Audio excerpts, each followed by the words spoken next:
Je profite que j'ai pas de réseau, donc là j'ai pas besoin de réseau pour faire un audio assez technique. Je vais revenir sur la destruction des récepteurs du féminin par l'islam, mais je vais essayer de faire pas trop long et de bien tout reposer clairement, parce que c'est pas quelque chose, j'ai remarqué que les gens le devinent pas. Alors la plupart des gens disent l'islam est monstrueux avec les femmes, et puis quand vous avez des musulmans en face d'eux, ils s'indignent, ils disent non pas du tout, on traite bien les femmes, etc. Et puis les gens n'arrivent pas à se mettre d'accord. Vous avez beau citer des hadiths, des versets du Coran, etc. qui prouvent que les critiques de l'islam ont raison. On a parfois, on peut avoir l'impression que le musulman, l'avocat de l'islam présent dans la discussion ou dans le débat, est sincère quand il prétend ne pas être d'accord que l'islam serait monstrueux avec les femmes. Et je vais expliquer cette sincérité. Parce que, bon, bien sûr, il y en a qui assument leur... voilà, il faut tout pour faire un monde, et dans le monde islamique, vous avez des tas de gens qui se préoccupent pas des apparences et qui maltraitent les femmes. Mais voilà, il y a aussi dans le monde occidental, ils n'ont pas de culte qui les cautionne, mais il y a aussi dans le monde occidental des gens qui maltraitent les femmes. C'est une grande généralité masculine dans la population mondiale. Mais vous avez quand même une partie des musulmans qui pensent ce qu'ils disent quand ils disent on ne maltraite pas les femmes. Donc je vais vous prendre une image très simple pour vous faire comprendre. J'ai mis suffisamment d'extraits sur tous mes comptes.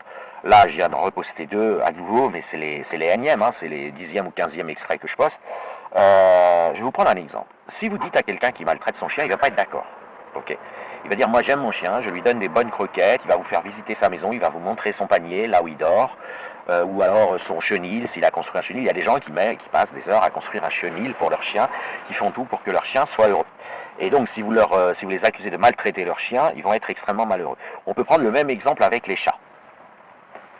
Et vous allez me dire oui mais quel rapport? Eh bien le rapport c'est qu'en fait tout simplement en islam, avant d'être maltraité, au préalable, la femme a naturellement dans un esprit islamique, dans un statut d'animal, mais pas n'importe quel animal, un animal domestique. Or, beaucoup de gens aiment et ne maltraitent pas, même s'il y en a qui les maltraitent, beaucoup de gens aiment et ne maltraitent pas leurs animaux domestiques. Ils leur achètent des croquettes, ils passent autant de temps dans les rayons du supermarché à chercher des bonnes croquettes pour leur animal qu'à chercher le bon dîner qu'ils vont manger le soir. D'accord? Il n'y a pas de mauvaise intention. Par contre, ils n'ont pas dans leurs neurones la capacité de percevoir l'existence de la femme. Alors pourquoi dans le titre j'ai mis pédocriminalité et zoophilie? Alors la pédocriminalité, c'est célèbre, c'est traité sur tous les sites documentés, chez tous les experts. Elle est autorisée par l'islam, et donc même des gens qui sont musulmans mais pas pédophiles et qui sont dans un gouvernement ou députés où ils ne veulent pas commettre de tarout, c'est-à-dire d'interdire ce que Allah a autorisé. Comme Allah autorise la consommation sexuelle d'enfants au verset de la sourate 65 verset 4, et puis il y a plusieurs autres endroits dans le Coran, ça recoupe si vous voulez, et comme leur prophète, leur soi-disant prophète, a consommé sexuellement une petite fille de 9 ans, qu'il a achetée au préalable à 6 ans, la pédocriminalité est officiellement, prend sa place de cette manière-là comme halal, à la différence de haram, elle est halal dans l'islam. Mais alors vous allez me dire, est-ce que la zoophilie est autorisée dans le Coran? Parce que la pédocriminalité, là c'est clair, c'est documenté, il y a des musulmans qui contestent, il y a plein, voilà, vous avez plein de systèmes islamiques, de défense de l'islam, d'avocats d'islam qui contestent, mais du coup ils ont des contradicteurs, en se contredisant, s'ils ne se coupent pas trop la parole, vous avez les éléments, ils mettent leurs sources, chacun peut se faire une opinion.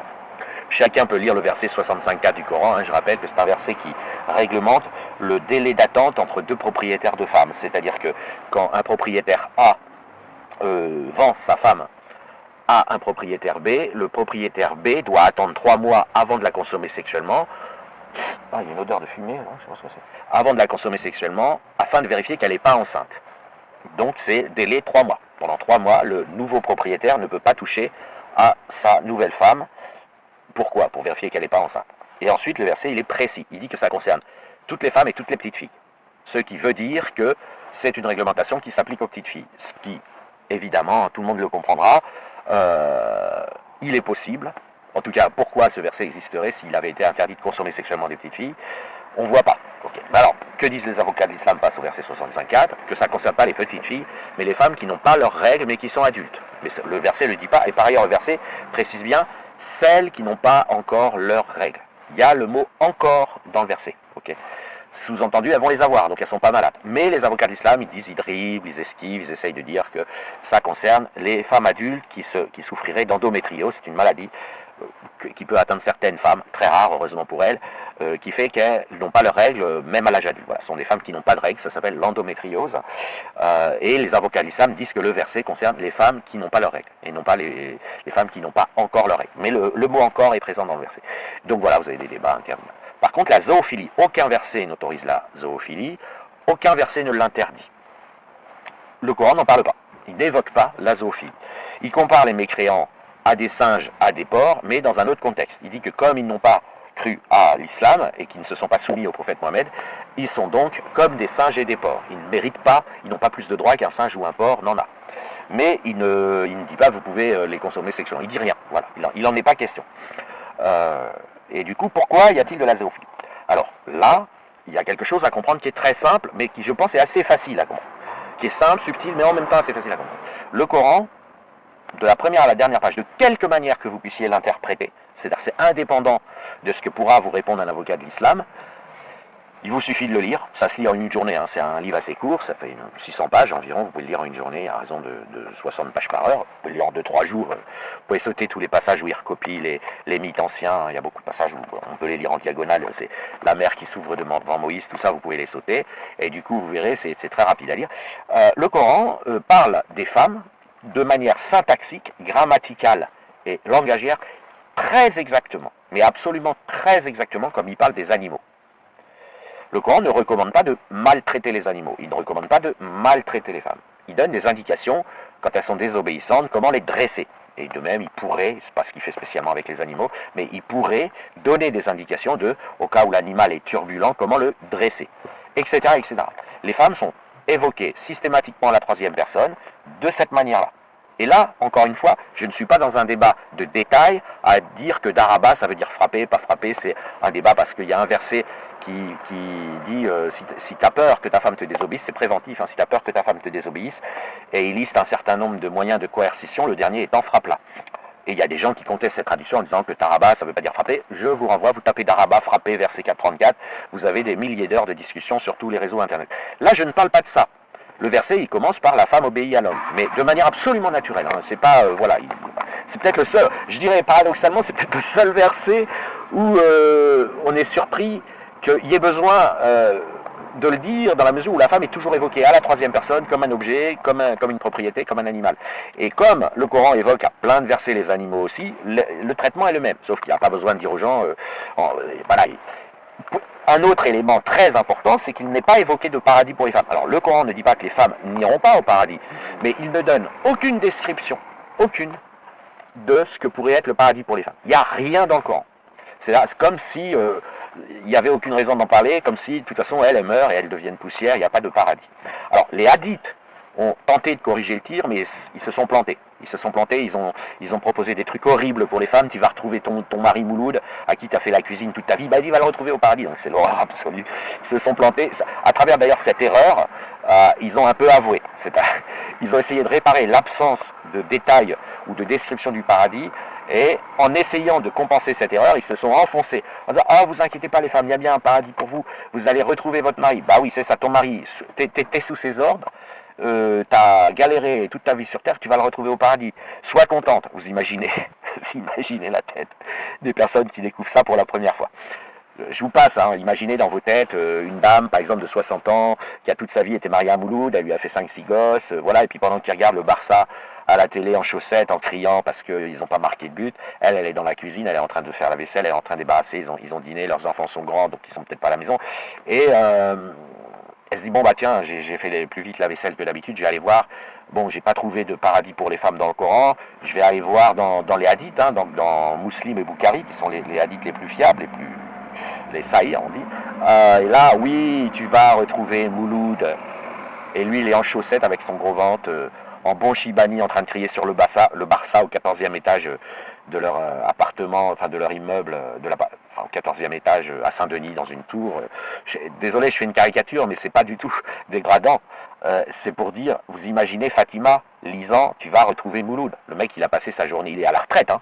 C'est pas un chômeur, il est à la retraite, il a passé sa journée au PMU, là il mate le Barça contre le Real, il n'est pas content parce que il est pour le Barça puis que le Barça marque pas, donc on imagine la scène parce que c'est une scène récurrente, et elle oui au paradis, t'inquiète, tu vas retrouver Mouloud.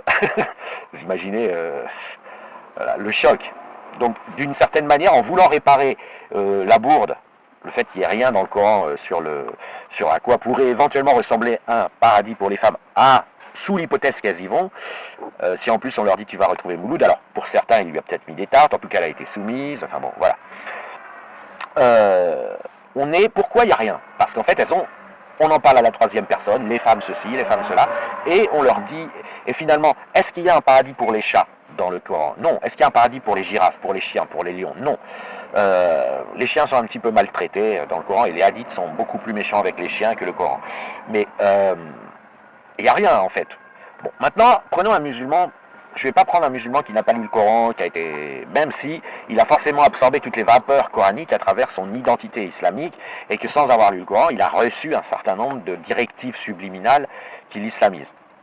Enfin, qui lui font couler l'islam dans ses veines, quoi. Maintenant, je vais prendre quelqu'un qui lit le Coran. Maintenant, les groupes, voilà, à travers les âges, c'est la lecture du Coran qui est importante, puisque je rappelle que l'islam, c'est la seule théorie qui prétend que Dieu a écrit à la virgule près un message aux êtres humains, qu'il l'a envoyé aux Arabes pour guider le reste de l'humanité. En quelque sorte, même si c'est pas dit comme ça, les Arabes sont une sorte de, selon l'islam, de peuple élu supérieur qui doit soumettre à l'islam le reste de l'humanité, de plein gré ou par la guerre. Quand c'est de plein gré, c'est par la dawa, et quand c'est par la guerre, c'est le djihad de conquête.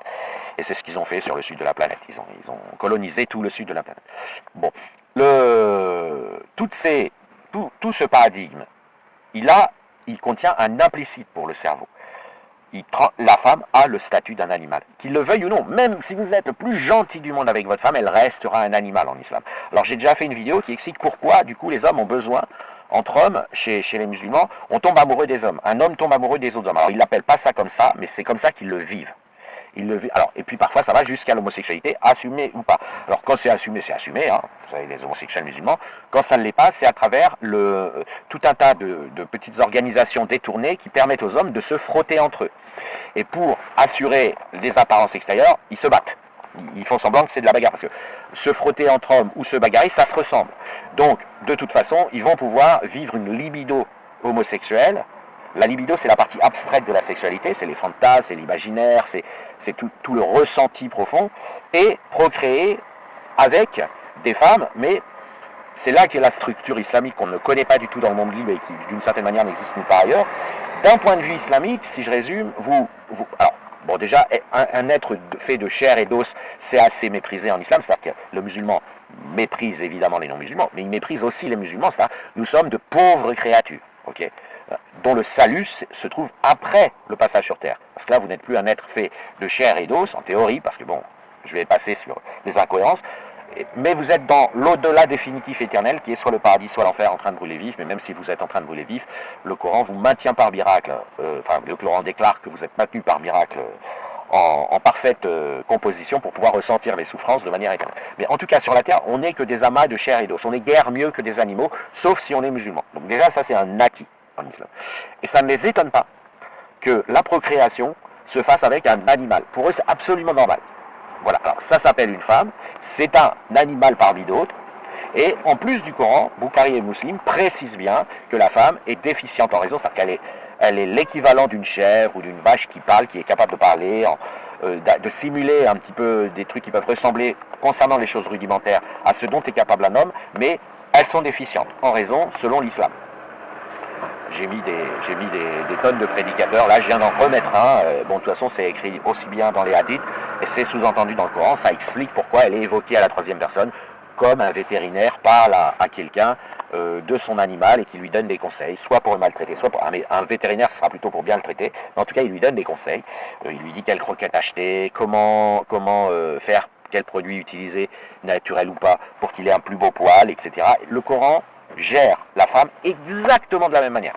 Donc forcément le cerveau islamique ne peut pas, et en plus c'est pas qu'il a perdu la capacité de ça, c'est que quand on vous implante l'islam dans la tête, dès l'enfance, vous n'avez pas la capacité, puisque vous avez... Donc d'un point de vue islamique, si on reconstruit le schéma clairement, c'est un monde fait d'hommes qui décident, mais qui sont de pauvres créatures, faits d'os, de chair et avec des excréments, de plein d'animaux. Parmi ces animaux, il y a des femmes avec lesquelles ils peuvent avoir une descendance.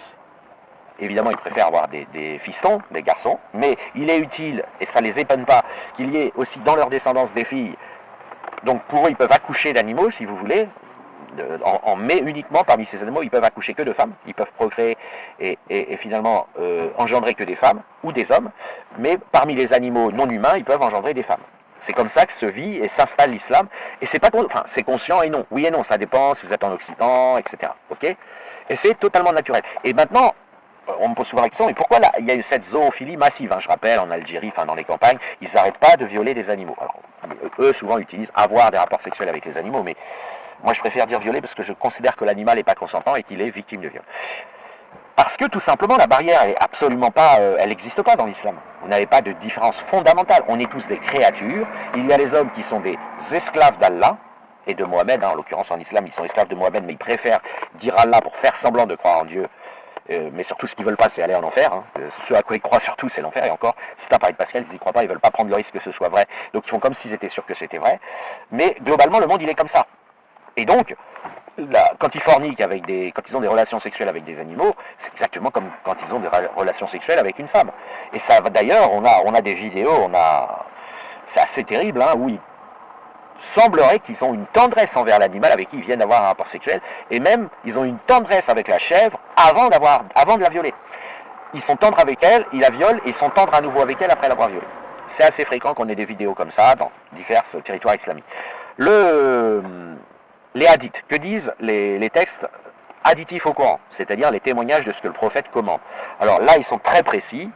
Pour éviter une grossesse, c'est-à-dire pour éviter d'avoir un enfant avec l'animal violé, il faut tuer l'animal. C'est très simple.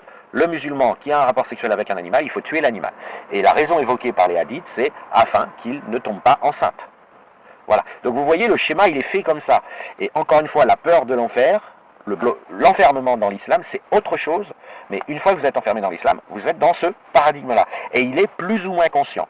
Il y a une part de subconscient pour les musulmans qui vivent dans le monde libre et qui voient que dans le monde libre, on laisse les femmes se promener, parler, être prof. Alors, mais il faut comprendre que pour un musulman, une femme qui lui parle dans sa classe, voilà, je sais pas, un musulman qui est au collège, au lycée, et quand il voit une femme lui parler, c'est comme, imaginez si vous étiez transposé sur une autre planète et que les girafes vous faisaient un cours. Vous voyez une girafe qui vous parle, comme dans la pub pour le crédit mutuel, le chien se met à donner des conseils de gestion au maître en parlant, et voilà. Eh bien, c'est comme ça que le vit.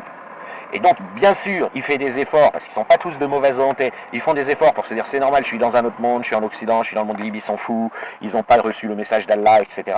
Mais il faut comprendre que, au premier abord, en termes de réflexe conditionné, c'est-à-dire en immédiat, instinctivement, c'est comme ça qu'ils le vivent, le truc. C'est pour ça qu'on récupère plein de lapsus. De gens qui ne sont pas mal intentionnés à la base. Ils sont musulmans.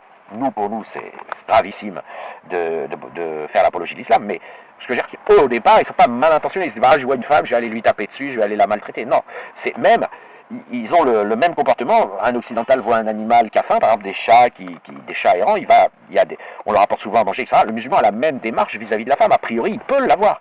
Il n'est pas mal intentionné. C'est juste une question de construction mentale, de neurones présents ou absents. En l'occurrence, là, il s'agit de neurones absents, d'un système qui est absent de leur système neurologique. Ils n'ont pas de perception de la femme. Alors vous allez me dire, et les femmes dans tout ça? Alors la femme, ça a l'avantage d'être très simple. Alors je parle pas des femmes, je parle des convertis, parce que les femmes éduquées dans l'islam, c'est une autre affaire. Les femmes éduquées dans l'islam, il faut qu'elles arrivent à survivre à tout ça, donc elles sont à plein temps, voilà. Les convertis, celles que vous voyez faire du prosélytisme, etc., ou certaines personnes on va dire, nées dans un environnement islamique, mais qui décident quand même, c'est la peur de l'enfer. Voilà. Elles n'ont rien à gagner en islam, si ce n'est d'aller au paradis, mais surtout de ne pas aller en enfer. Okay. Mais non pas, contrairement aux hommes qui se battent pour défendre l'islam, les femmes, les voilées prosélytes que vous voyez menacer tout le monde, faire de la dawa sur Internet, c'est beaucoup plus simple. Elles ne cherchent pas à gagner quoi que ce soit dans cette vie terrestre. Elles appellent ce qu'elles qualifient de leur sœur, elles appellent à se soumettre afin d'éviter l'enfer, c'est tout. Pourquoi? Parce qu'il y a un hadith qui dit, pareil, il y a un texte additif au Coran, mais tout à fait consensuel, qui dit que la plupart des habitants de l'enfer sont des femmes. Ils ont été obligés d'inventer ça, parce que quand ils ont vu que le Coran, parce qu'il ne faut pas oublier les inventeurs de l'islam, ils n'y croient pas, ils savent que c'est une escroquerie. Donc quand ils ont inventé des additifs et tout, ça s'appelle des hadiths, vous voyez, c'est un peu, je ne sais pas si ça a la même racine, mais ils avaient cherché plusieurs raisons pour justifier qu'il n'y a pas de paradis évoqué pour les femmes. Enfin, c'est pas dit à quoi ressemble le paradis pour les femmes. Et ils en avaient inventé plusieurs. Alors l'une, c'est tu vas retrouver Mouloud, j'en ai parlé au début de la vidéo. L'autre, c'est de toute façon, vous serez en enfer parce que vous cassez les couilles, quoi. Voilà. En résumé, ils ont sorti plusieurs outils, ils avaient plusieurs cordes pour justifier qu'il n'y ait pas. Mais voilà, et les femmes qui sont prosélytes, elles connaissent ce hadith et elles veulent échapper à ça. Elles disent, ah non, non, je veux faire mentir la prédiction. Moi, femme, je n'irai pas en enfer. Et donc elles disent, faites tout bien, soumettez-vous à l'islam, voilez-vous, blablabla. Vous n'avez que 70 ans à attendre après ces directions, le paradis, et surtout ça, vous évitez de brûler vif éternellement dans l'huile bouillante. Par ailleurs, elles sont renforcées dans cette, entre guillemets, solution de facilité, si vous voulez, par rapport au pareil Pascal neurologique, c'est que là, il y a un texte tout à fait officiel, un hadith tout à fait officiel de l'islam qui dit tu dois être vis-à-vis de ton mari comme ton mari est vis-à-vis d'Allah. Le hadith, il dit, si j'avais dû autoriser à se prosterner devant autre qu'Allah, j'aurais ordonné aux femmes, donc c'est Allah qui est supposé parler, j'aurais ordonné aux femmes de se prosterner devant leur mari, comme lui se prosterne devant Allah. Ok, c'est un hadith sahih, tout à fait officiel. Et par ailleurs, deuxième complément, pour que les femmes obéissent bien et ne cherchent pas à midi à 14h, pour une femme, être une bonne musulmane, c'est pas se poser de questions, c'est obéir à son mari. C'est les femmes qui obéissent à leur mari et qui font leurs obligations islamiques de prière, voilà, standard, quoi, mais pas devenir érudit ou je ne sais quoi, mais juste tu obéis à ton mari, tu fais ta prière. Le hadith dit, elle rentrera au paradis par la porte de son choix. Elle aura, voilà. Et donc ce hadith, c'est carotte et bâton, il promet, tu fais ce que ton mari te demande, tu vas au paradis par la porte de ton choix, tu te poses pas de questions. Voilà. Donc là, pour les femmes, c'est d'une certaine manière plus simple. Elles veulent éviter l'enfer, elles y croient, ou en tout cas elles en ont peur, et elles ne veulent pas prendre le risque, mais il n'y a pas d'intérêt terrestre. Donc elles se battent pour défendre l'islam, parce qu'elles se battent pour l'au-delà. L'homme, le musulman masculin dans le monde, n'ayant pas ses récepteurs du féminin, il a une rage, pas seulement islamique, pas seulement parce qu'il est attiré par le martyr, mais il a une rage aussi parce qu'il a l'impression qu'on va retirer les femmes de sa domination. Et ça, c'est un truc qu'il n'arrive pas à envisager. Quoi? Vous voyez, et donc ils ont un double intérêt. Ils ont un intérêt islamique basé sur l'au-delà.